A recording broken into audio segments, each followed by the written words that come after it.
Good evening, everyone! Thanks for coming along to my stream. Whoops. That was my phone. Hi, Astria! Thanks for coming along! Oh, wait, I might be too much in the corner. Hold on, let me just pull myself up a bit. Hi, Dave! Thanks for coming along!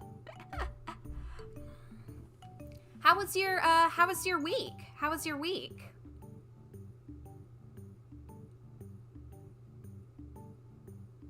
Hi, Gabriel! Thanks for coming along to the stream. So yeah, I was just as I was asking, how was your week? How was all of your weeks? Did you do something cool? Did you have fun? And more importantly, did you have a good week? Right, ups and downs, huh? Well, you know, I hope that in the coming weeks you have more ups and fewer downs. And that's good to hear that you did a bit of studying, that you did some work, and then you played your game backlog. I've really got to get to my game backlog. I've got a lot in my library I need to get through. Oh boy. Like, it just reminds me, of how many games I still gotta play, and like how, you know, I have Super Mario 3D All-Stars, but I haven't really touched it since going back to school. I really need to get back to that, because I remember having quite a lot of fun with it. I want to relive the memories of playing Super Mario Galaxy. That was a damn good game. It's a shame though that lockdown's still going out. Still going on though. I mean, it can't be helped. You gotta stay safe when you where you can, but like you gotta stay safe where you can, but at the same time, like, you know, lockdown's never fun. I mean, you know, on my end and stuff, lockdown on, you know, where I'm at has lightened up a little bit. They've now started lightening lockdown a bit, so now we're allowed to head back into the dining halls, and that means I get like a wider variety of food I can eat every day, which is great. It's great.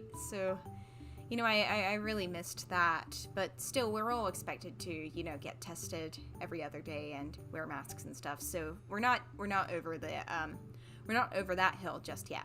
Also agreed, Galaxy is easily the best. They also contain like 3D All-Stars also contains like Super Mario 64 and Sunshine, from what I remember, but like I've only played a little bit of 64 and I've never played Sunshine before. I hear Sunshine is like, you know, kind of like a how do I put it? Sunshine is like one of those games people either really love or they don't love. That's what I've heard. I mean, I'm planning to try it. I'm planning to try it eventually because I like the 3D Mario games. But, you know, Galaxy I still think is easily the best because that score. Oh my god, the score is so good. And the gameplay is just phenomenal.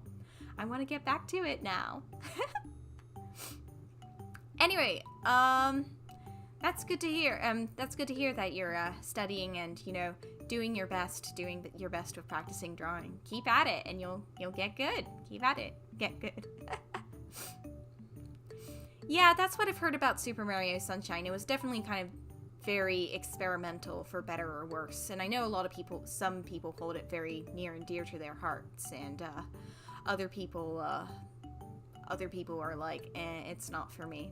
I mean, I guess if I'm gonna figure out what my stance on it is, I better just go and play it myself. So that's on my to-play list, my to-do list. In terms of what I've been up to this week, I'd say that this week's been, you know, mostly good. I've been posting a lot of artwork, and you know, everyone's been liking that, both on Twitter and Reddit, so I'm really happy about that. I'm really happy they've been well received, and you know, I've got an even bigger piece in the works right now. I'm in the midst of lining it.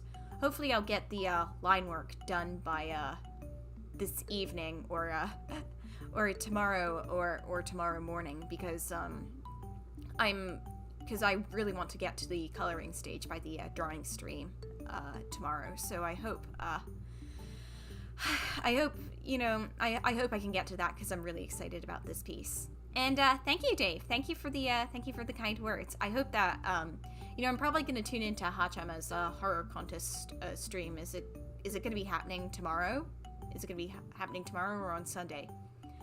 I don't know. Either way, I'm going to try and attend that stream and see what she thinks of all the different entries and stuff. And so I hope she really likes mine, is what I'm saying.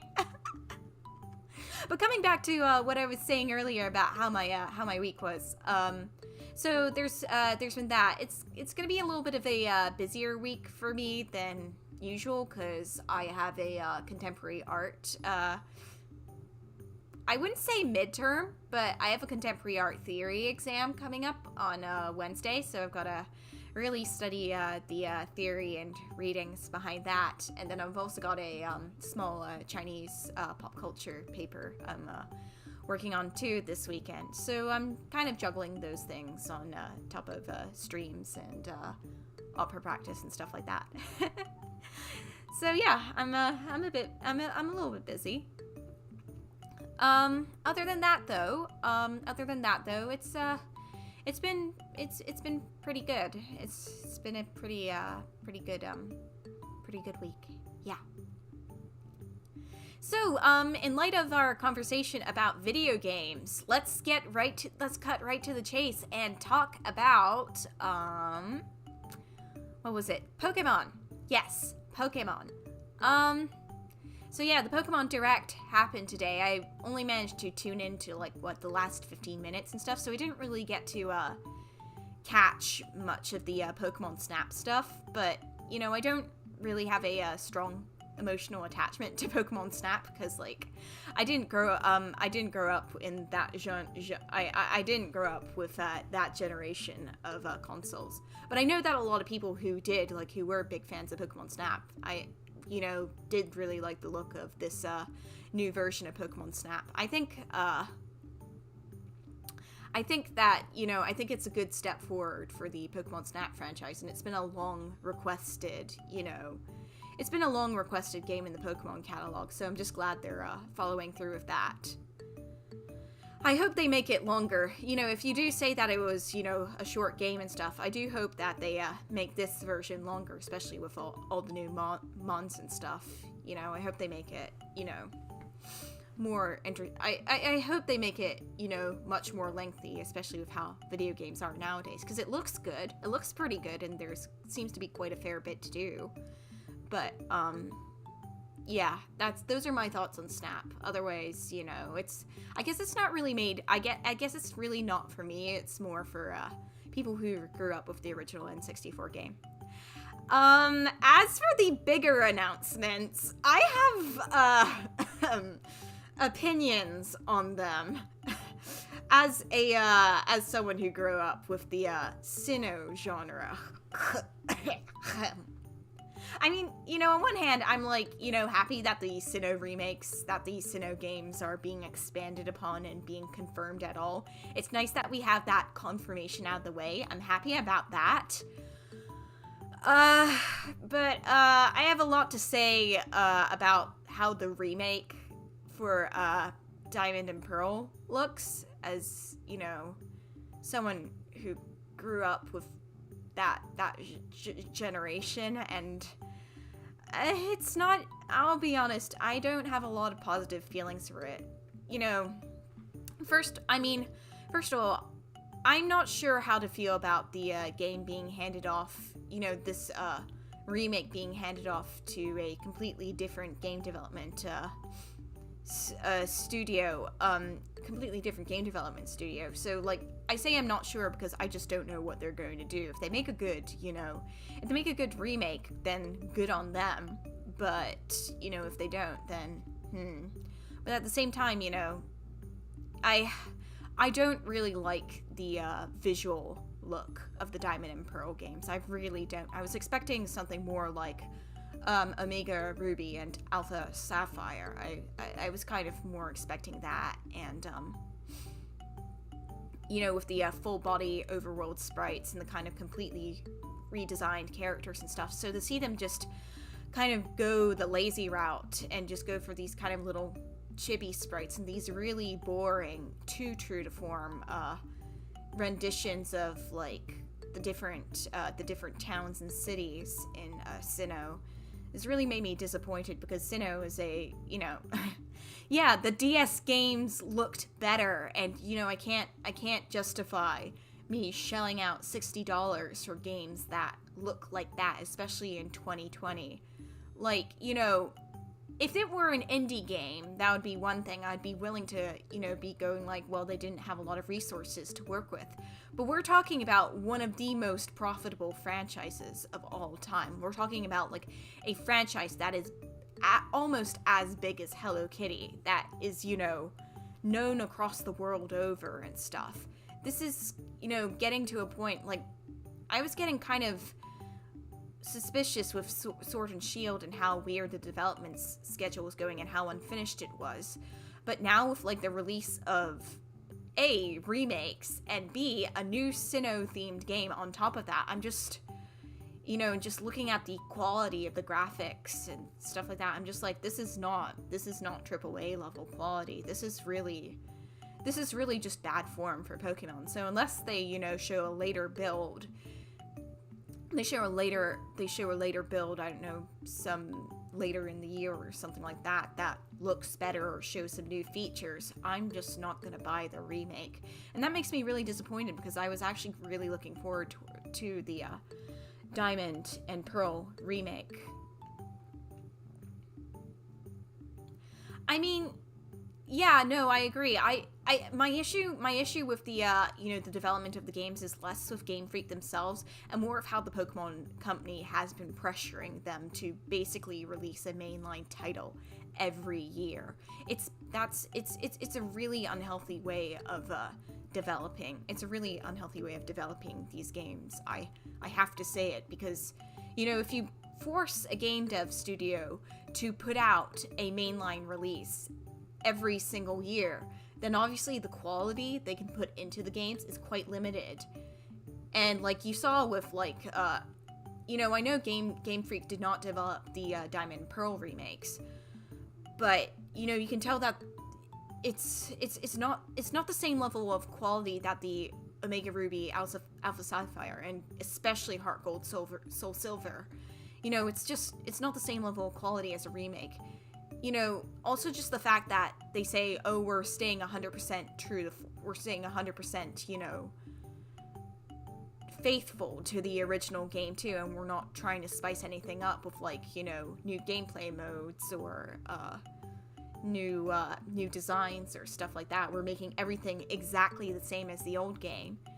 Makes it kind of feel pointless, like, makes it feel kind of pointless as a game.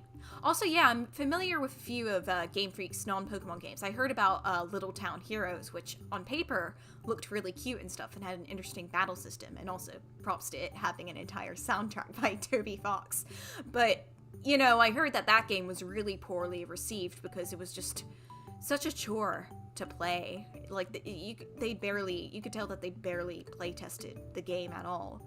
And so it's just Little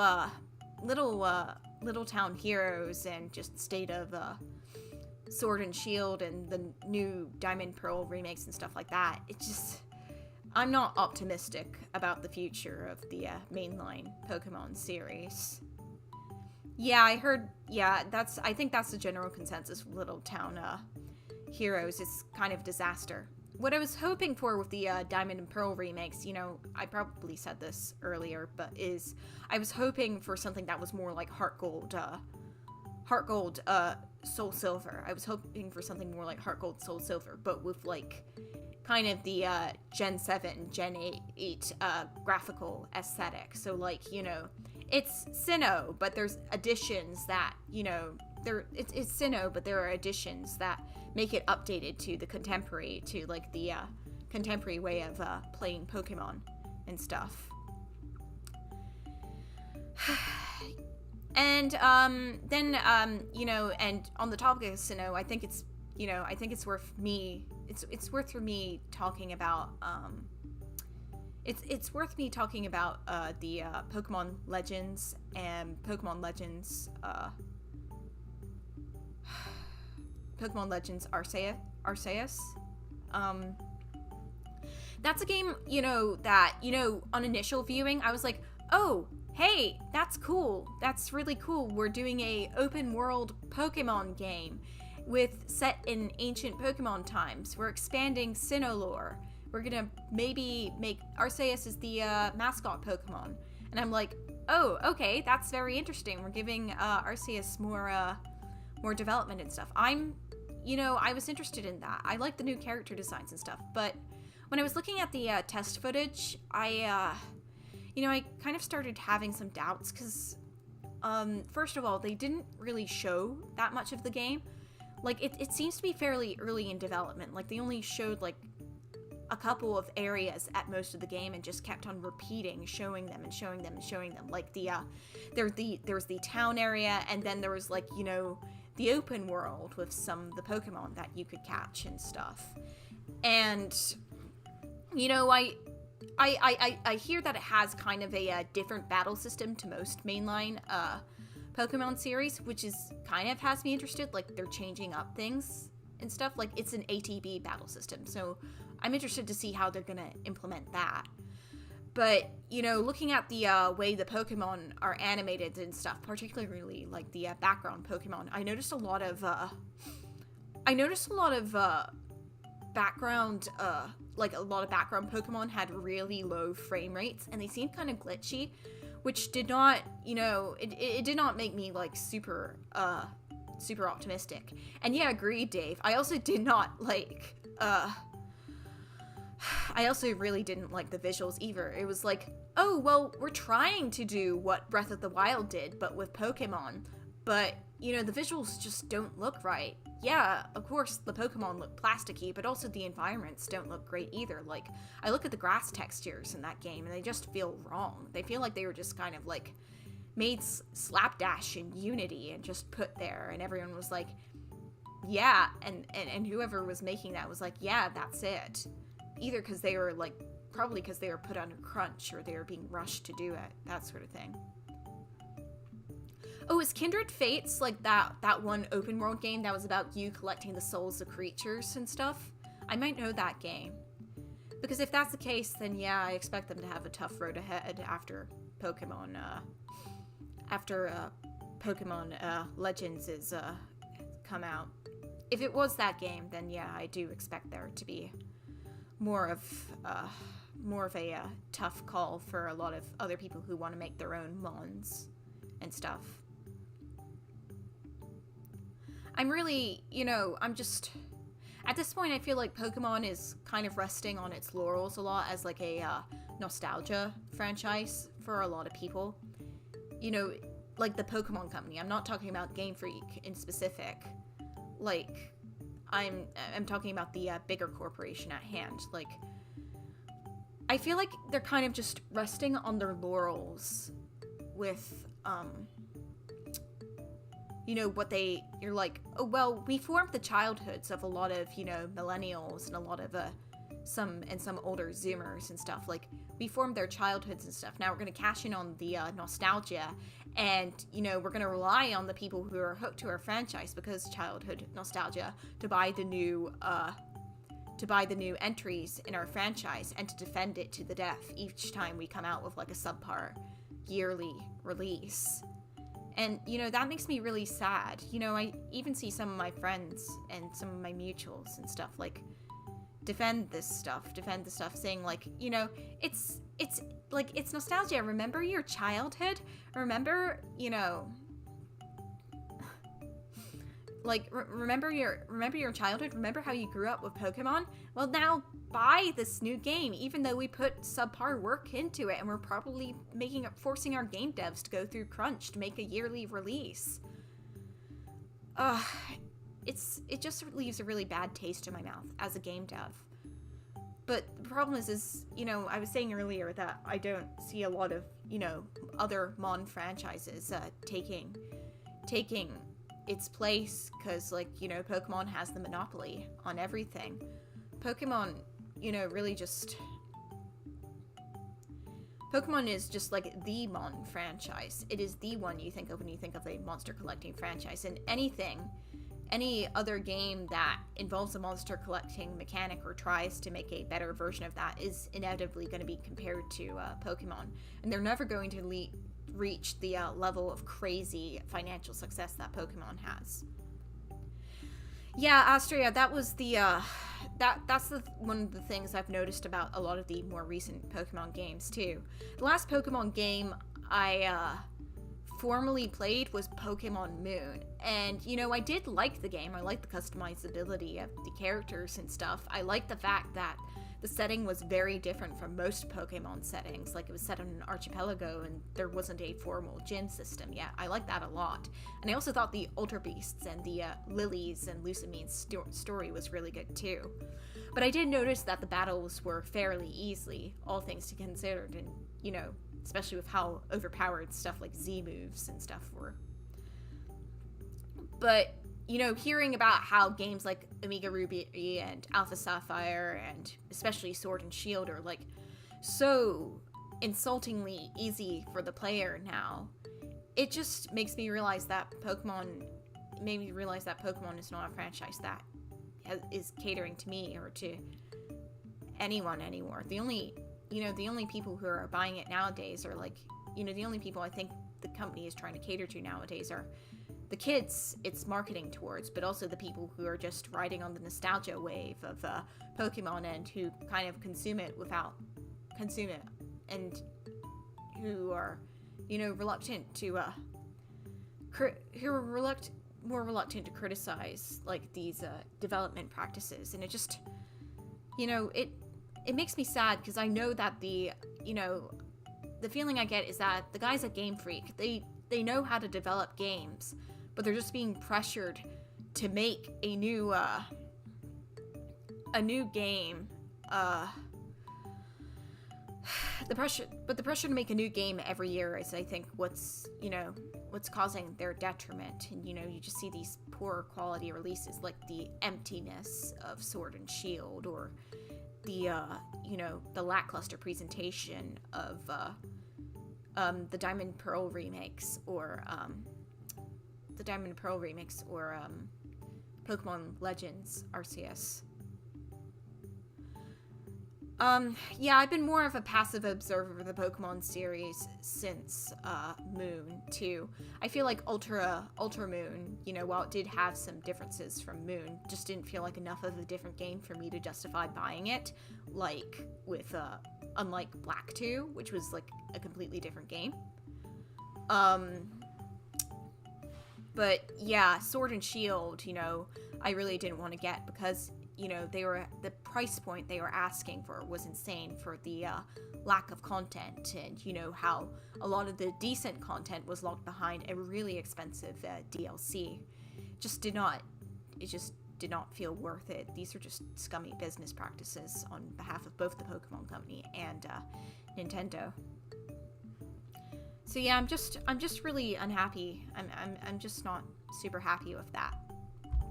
On a more positive note, though, I heard that the side franchises, Pokemon spin-off franchises like Mystery Dungeon, are still going strong. Like, I hear that the Mystery Dungeon remake is actually quite good, so I might consider getting that, because Pokemon Mystery Dungeon was Pokemon Mystery Dungeon was a really big part of my childhood, and I think the storytelling is good, and I personally really like the gameplay too. I know quite a lot of people are like, well, the gameplay's not that great, but I personally really like the gameplay. I racked up a lot of hours in Pokemon Mystery Dungeon Explorers of Time. Like, I had so many hours in that game. I was like platinum rank. Oh, my Pokemon, my personal Pokemon and my partner Pokemon were both fully evolved, and we had like legendary Pokemon as in our team.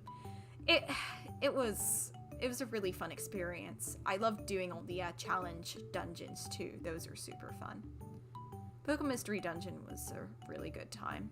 I may, I've considered doing the what was it called? I think it was like Ultra Rescue Team or something like that. It was the it's the one that has like the Gen 5 and I think Gen 6 starters available as playable characters, and had a really good storyline as well. I really want to play that game too. I'm very fond of the Mystery Dungeon series. One other spin-off series I'm actually curious about whether they'll bring back is Pokemon Ranger. You know, I'm not sure that they will, because Pokemon Ranger really require the use of a stylus to work at all, but I do remember really liking playing Pokemon Ranger and Shadows of Almia. Those are fun games. I thought the stylus mechanic was quite unique and fun. Yeah, that was a good series. I like that. Yeah, that's all I really have to say on like the whole Pokemon front. Let's just say I'm not super optimistic about the Diamond and Pearl remake, because, you know, I just don't really like the look, and the fact that they're super faithful means that it's probably not going to be aimed towards people like me, I guess. Yeah.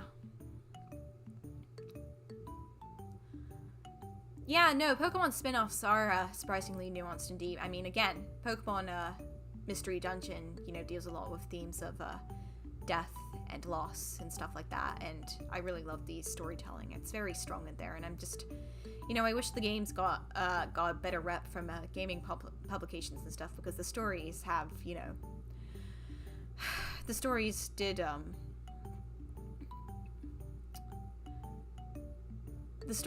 really have a big impact on me. I remember crying really hard the first time I experienced the ending of Pokemon Explorers of Time, and then, you know, just experiencing the post-game too. The post-game in Pokemon Mystery Dungeon Explorers was really good. Like, it was a whole new campaign. I loved the post-game so much. Like, it explained like why events in the first half of the game, why events in the main campaign happened, and it gave like new legendaries and stuff. I really love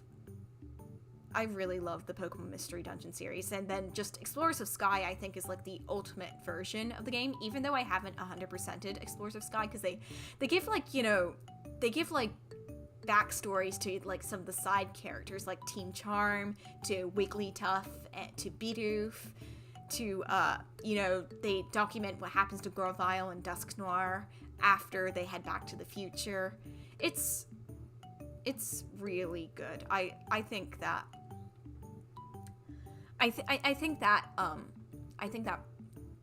you know, Explorers of Sky, if you do plan to get into the Pokemon Mystery Dungeon series, Explorers of Sky is the definitive edition, also because they have a great jukebox too. Hello, Sai. Thanks for coming along to the stream. Appreciate you coming here. Thank you.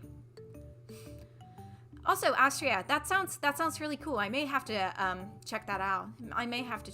I'm interested in seeing how people are recontextualizing. You know, people are taking the Pokemon setting and just making their own version and making it, you know, even better than what Canon can give. It reminds me also of like some of the Pokemon fan game projects, like Pokemon Uranium and stuff. That was another fan ROM hack. I've heard about that. You know, has received a lot of praise because of its, you know, character writing and because of its setting and stuff. I definitely want to, you know, try that out, because you know, when I was young, I played a couple of Pokemon ROM hacks, like Tohomon and Moemon and stuff. And, you know, just seeing how far people go with like their ROM hacks and stuff to make their own stories, their own universes and stuff is really fascinating. I like it a lot. But also to comment on your comment from earlier about how a lot of old time fans are recontextualizing, you know, their love for Pokemon and stuff. Yeah, no, I feel it, and I feel like there's a larger surge of it now than there was a couple, you know, you know, about a decade ago or so. Sai, just to answer your question before I go off on a tangent, I reside in the US right now on the East Coast, but, I was born in the UK. So that's basically where I come from. Coming back to what I was saying earlier, though, I remember back when I was more active in the Pokemon fandom, so I think when I was 12 or 13 or something, and this was like when Pokemon Black and White, Pokemon Black 2, White 2 were like very much the newest games in the catalog and stuff. And one thing that I noticed, while browsing a lot of the meme pages for Pokemon and stuff, was that there was a lot of arguments over what was the best generation or not. And there was this kind of attitude, I don't know if it's still prevalent or not, it might be, called Gen 1er attitudes. And basically it was just like people who, they were just like these people who insisted that Generation 1 was the ultimate version of Pokemon, was the best generation of Pokemon, and that any generation since was, like, inferior to Generation 1. And so there was a lot of arguing over, like, which generations were the best based on Pokemon designs, based on, like, lore, based on storytelling, based on gameplay, that sort of thing. And, looking back on it, I find it all kind of silly because, a lot of the time, people's favorite generations tended to, line up with which ones they grew up with. And, a lot of people during that time really like to talk smack about the Generation 5 games. They're like, oh, I don't really like the Pokemon designs. Like, I think that the fact that there's a Pokemon that looks like an ice cream or a Pokemon that looks like a trash bag is really silly. Looks really dumb. But, fast forward 10 years, and looking back on it now,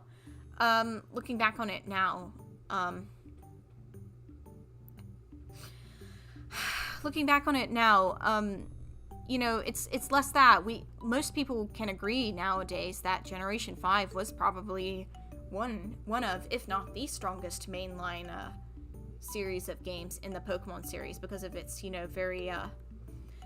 very ambitious storytelling and its and just how good some of the characters and settings were. Yeah. So, you got a lot of people shilling Gen 5 nowadays and saying it's the best, Unova is the best generation now.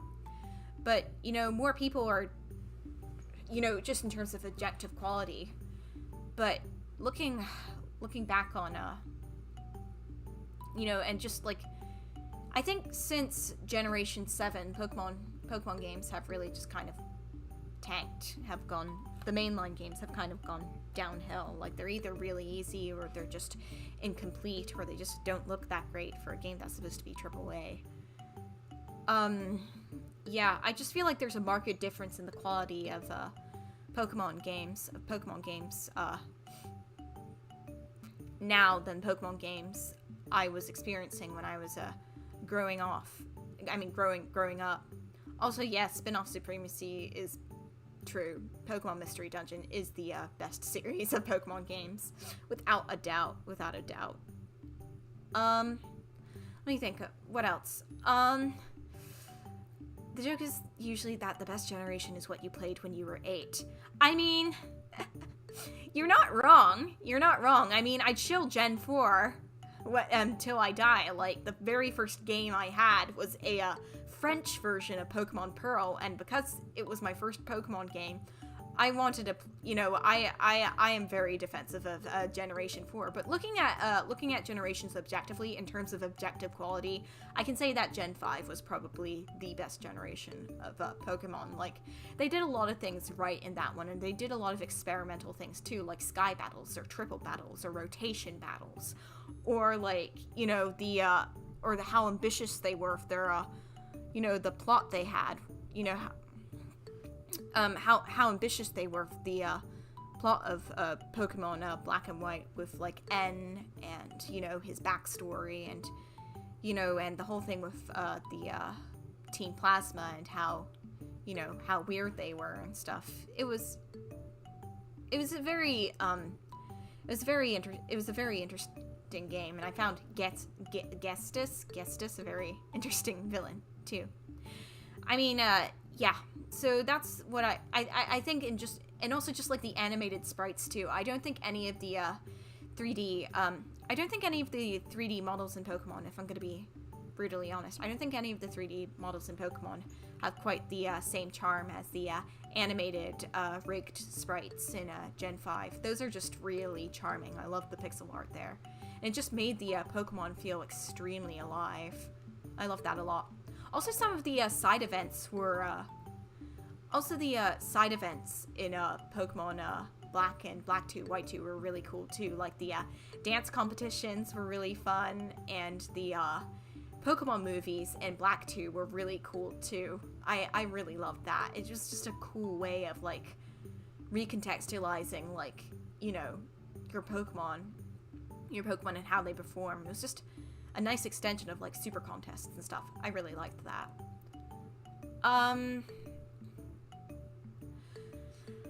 I guess that's, you know, since we're all talking about our first Pokemon game and stuff, I'll head back to what I was talking about with Pokemon Pearl. And, you know, it's an interesting story how I got this copy of Pokemon Pearl.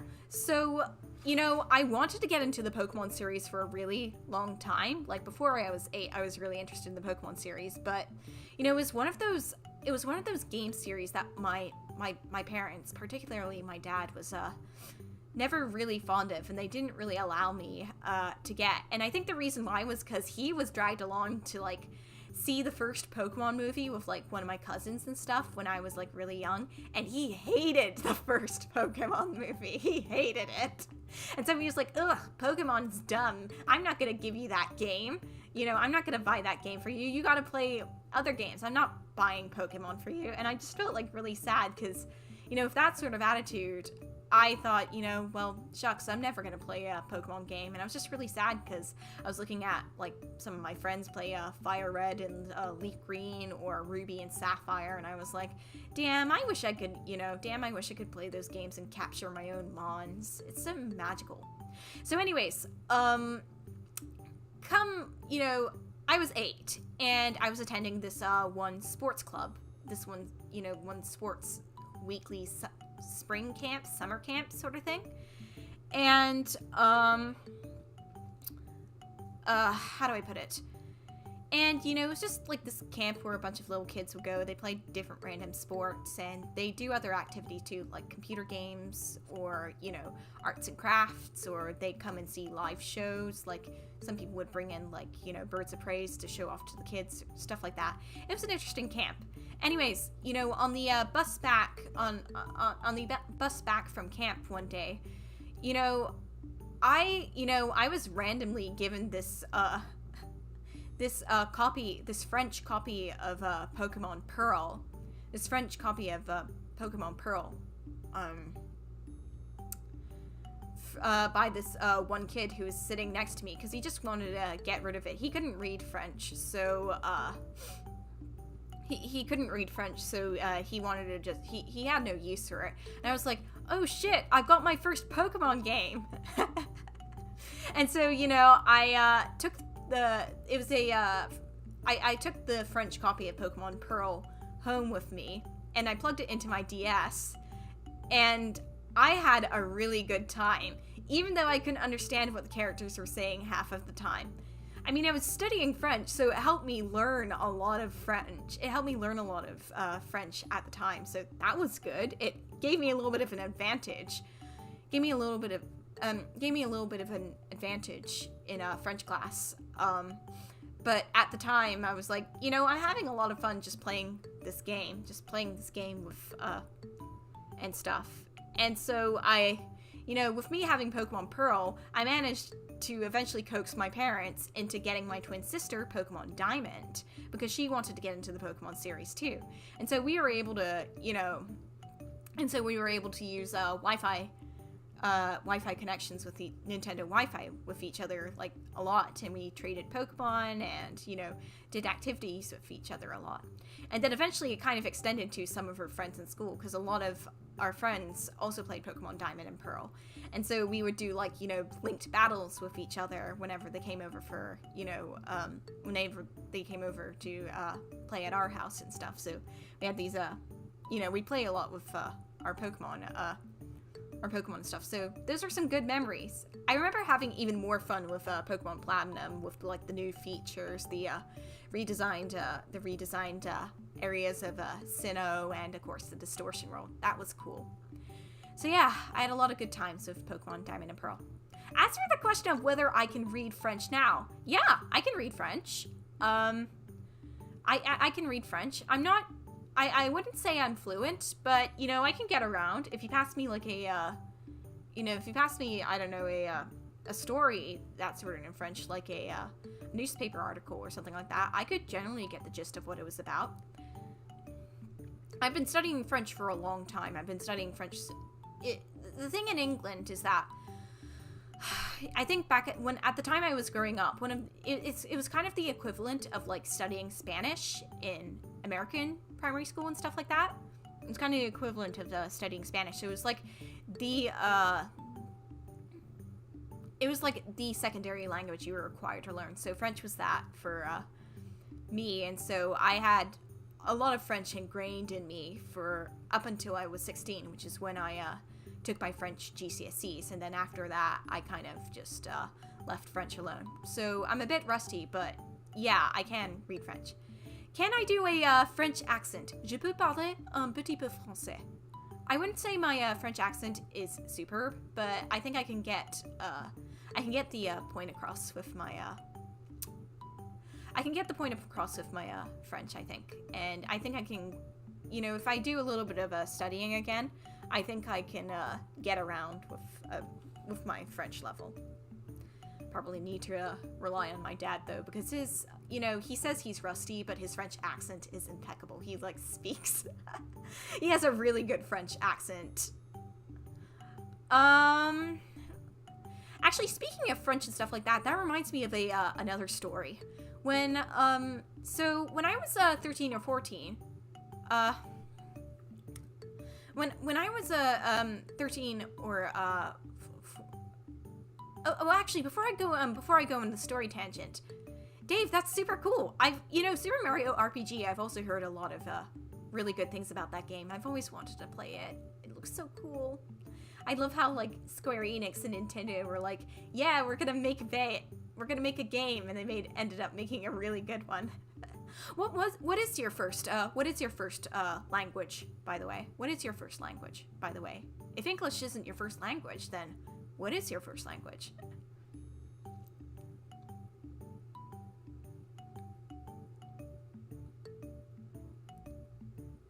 All right, I'm gonna go in tangent on my French-speaking story, but I look forward to hearing your response. I'll respond to it after I go on this story tangent. So here goes. So when I was 13 or 14, it was required around that time. A lot of people in my school would go on like exchanges. They go on school exchanges. So depending on what their second language chosen was, like their second language chosen, they'd go on a trip to a country that spoke that language. So if you if you spoke if you spoke German as your chosen second language, then the trip you'd go to would be to Bonn. And like one of the perks of going there would be like eat a lot of chocolate, getting to eat a lot of sweets, because the big Haribo factory was nearby, yada yada yada. For me, since French was the second language I had to pick over there, the place I went to was Marseille, which is in the south of France. And Marseille is this really gorgeous town that is this really gorgeous port town that has like really nice weather, really gorgeous food, and like beautiful buildings. It's a nice place to be. It's a really nice place to be. So I we did a exchange program with like we did an exchange program, and so in this exchange program there's a girl who is my age who came from this lycée. I think it was a lycée. Who came from this lycée, and she came over to England, and she explored a bit of London for a week or so while staying over at my house. And then when I went over to her house, I stayed over at her apartment and stuff, and, I got to learn for a bit, like, what it was like to, go to school in France and what it was like to eat in France. I ate very well there. Let me preface, I ate very well there. Like, the food we had there was, really, really good. Like, I had good chocolate. I tried, macadamia nut brittle ice cream. That was super good. The packed lunches I received from the family was really good. Like, I got a ton of sweets, like, chocolate and cheese and, chocolate and cheese and gummies. Man, France really has such great food. Another thing. So on the weekend, we usually, there were, like, no school activities planned. So what we did was, we usually spent time with, our host families, and we did various things. So in my case, me and my host family, we were initially going to travel to, like, the islands nearby Marseille, but the tickets for the ferry that would take us to those islands sold out, so we had to reschedule. And so instead what we did was we went out to the countryside nearby Marseille, and we visited my exchange's grandparents in, like, the really hilly countryside, like about an hour or so away from Marseille. And oh my god, they were beautiful. We had, like, a gorgeous picnic. We had a really lovely picnic picnic there, and their house was lovely. Their house was really gorgeous too. Like, it was this old stone house, and with a really beautiful garden. And I'd love to go back there someday. I'd really love to go back there someday, because I think I'd appreciate it even more now than I did then. I really miss traveling a lot. Yeah. So that's a bit about going to Marseille. And yeah, I had a good time there. Does babbling as a baby count as a language? Well, I think it's more like, speaking the vestiges of what your mother tongue will be.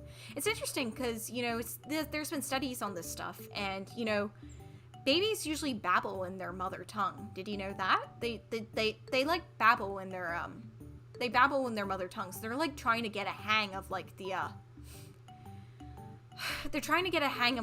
different vowels and consonants and stuff of their language, but they haven't quite formulated it yet. And I think that's what babbling is. It's just, like, them trying to get to grips with, like, vocalizing and stuff and speaking. But, they haven't got the hang of speaking yet. Yeah. I feel like when this is all over, I'm due to, head back to London too and visit my family again. It's been over a year since I've last seen my family, and I really miss them. And I miss a lot of things about London too, like the more mild weather all around, and just, like, how there's just so much to do in the cities, and just the whole variety of food you can buy too. I miss it a lot. But, I'm soldiering on here in the, I'm soldiering on right now, so, I'm just keeping that as, like, a hope for the future. Yeah. Also, Austria, that's super cool. I hope that your first job gets through, and I hope that, I hope that you succeed in getting the application, because, getting a job is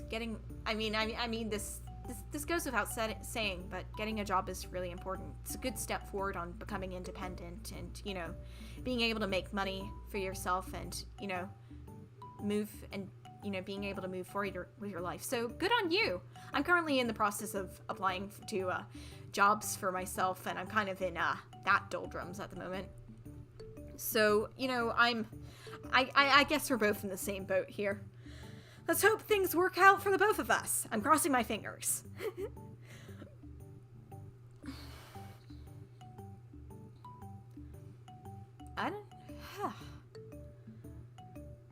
So, on the topic of traveling, what's a place you've always wanted to go to within your life? What's a place you've always wanted to travel to? there's quite a few, you know, for me personally, there are quite a few places on my bucket list. I think top of that bucket list is Japan. Top of that traveling bucket list is to go to Japan. I've always wanted to go to Japan. It seems like incredibly up my alley. Like, my dad's traveled to Japan on business, and, you know, he's told me that, you know, it's really cool. I'd love to travel there. Like, the food, you know, I love the food and the culture a lot, and it's just being able to experience it firsthand sounds really cool. Sounds really cool.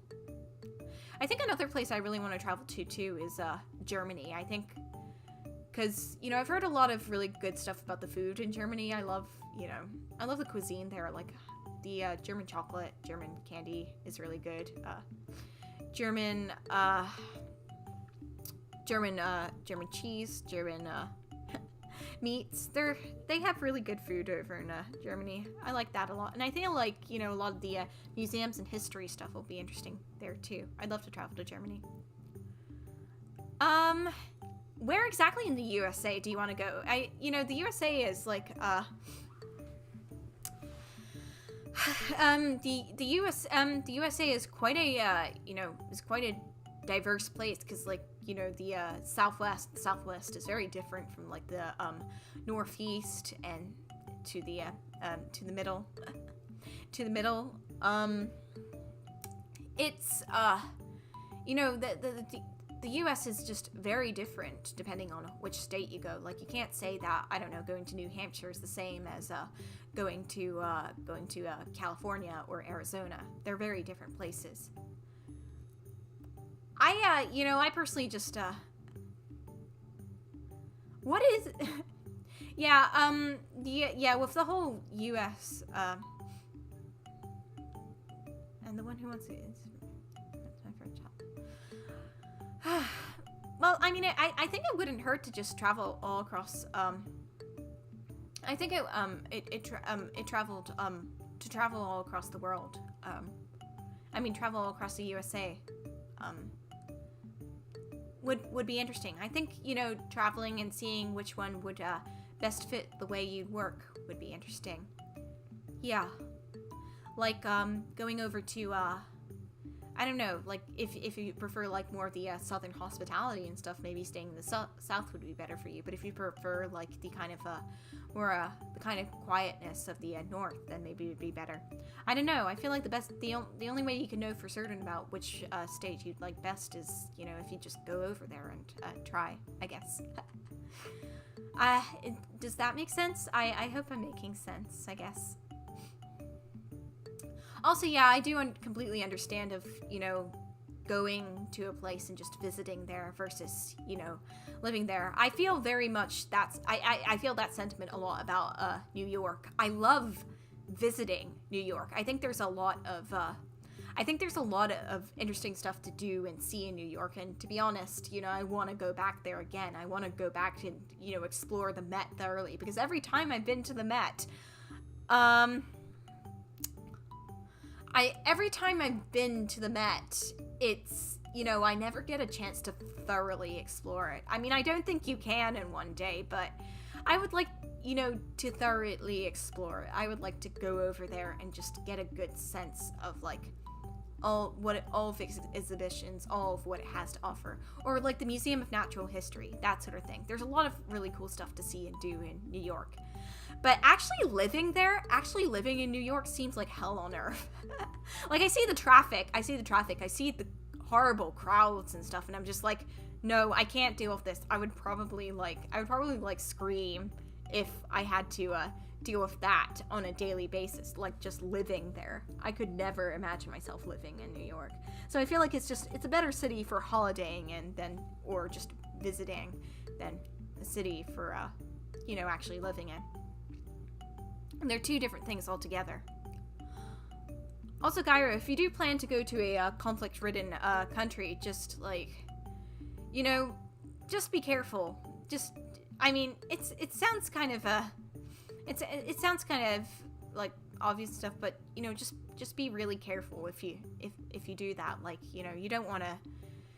A lot of the time when you, like, enter those sorts of areas and stuff, a lot of the people can't guarantee your safety out there. Like, they can't guarantee your safety if you choose to enter those zones. Like, obviously, at the end of the day, it's down to it's your personal choice and stuff. And it is true that the experiences you get while visiting these countries, you know, are unlike any other.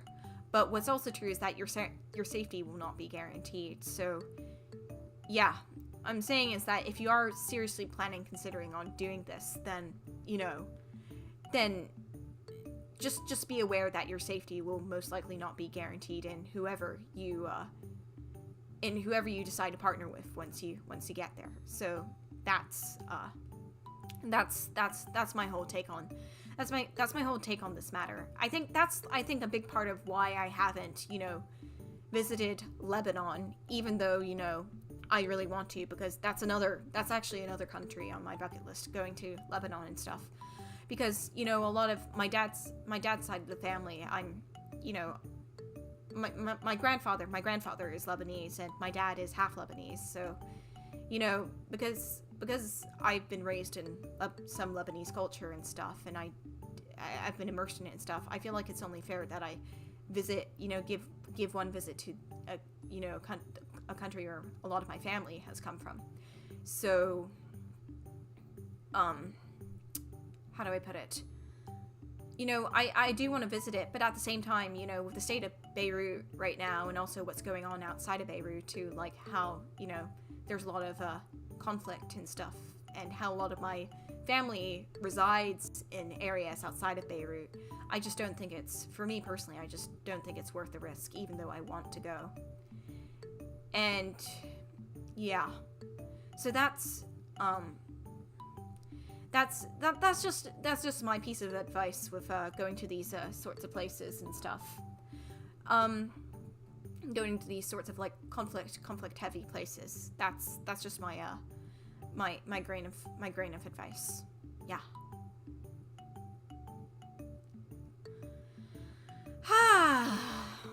Yeah.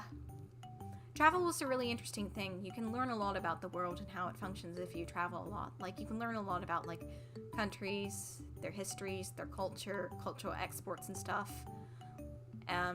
It's an interesting thing, and if you travel a lot, you really get a sense of how. If you travel a lot, you really get a sense of how diverse and how, you know, how diverse and how how colorful the world is, how colorful the world is. And so, like, you know, even if you can't travel far, like, even like a road trip, even just like, you know, cultivating an interest in it, or just like traveling around states or something like that can help too, because, like, you know, getting out of your comfort zone with where you go to and stuff is, you know, it's really important. It's important to gain a wider appreciation of the world and the people who reside within it and stuff. Oh, actually, speaking of travel, did I ever tell you about the time I went did I ever tell you about the time I went on the actually, I might just save this for another free talk. But I went on the border of North Korea once. Actually, you know what? Maybe it's worth telling this story. So, you know, I was staying in Shenyang, and I was going to school there for a bit. I was going to school there for a bit. So, you know, one day, me and the host family I was staying with, they are like, you know, family of friends and stuff. We decided to go to this region over the weekend called the Changbaishan region. So, what we did was we took an overnight train. We went in the sleeper cars and stuff. So we took an overnight train to the Changbaishan region, and so this is like a super northeastern region of place in China, and it's like right by the Changbai Mountain, Changbaishan. So we went there, and we so there's some tour guides there. We learned, and they took us up. They took us up to the top of the. They took us up to one of to the what's it called again? The Tianchi, or the Heavenly Lake. They took us there.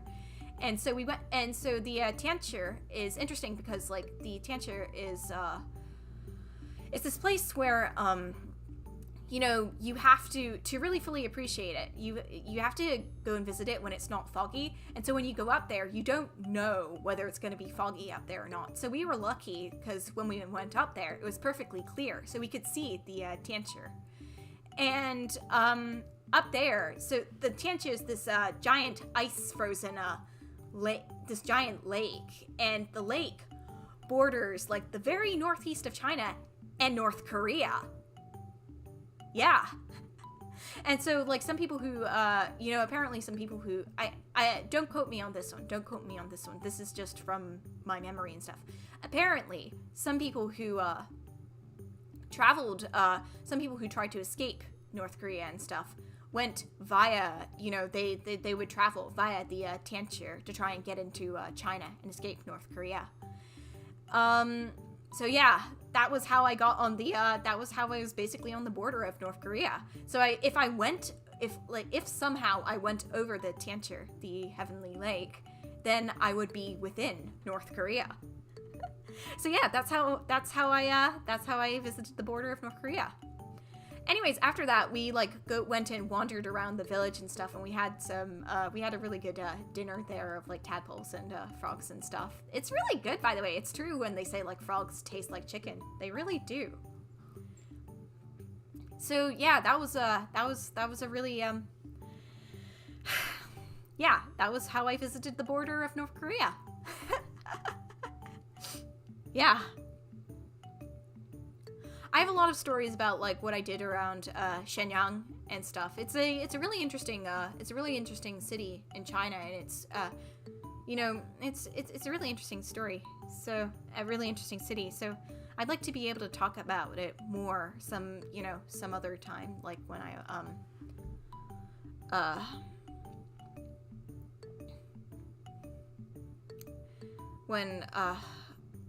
how do I put it?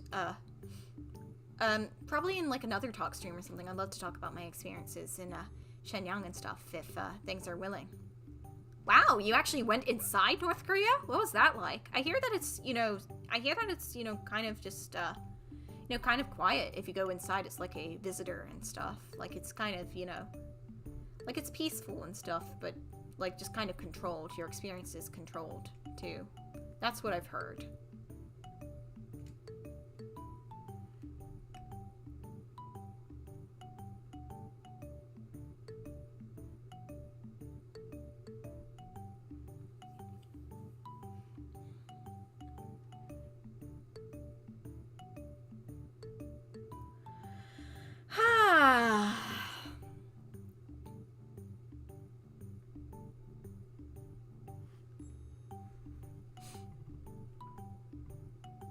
Oh, the avatar is deciding not to work. That's great. Yeah, chat's a little laggy. I may have to change the timing of it. I may have to change the timing of it in Septopus or something like that. I may have to change the I may have to change the timing. I may have to change the timing of that for the next stream or so. But yeah, no, this was a really good stream. Thank you everyone for coming along and chatting with me tonight. I had a lot of fun talking about travel and Pokemon and stuff like that. This was really good. Thank you so much.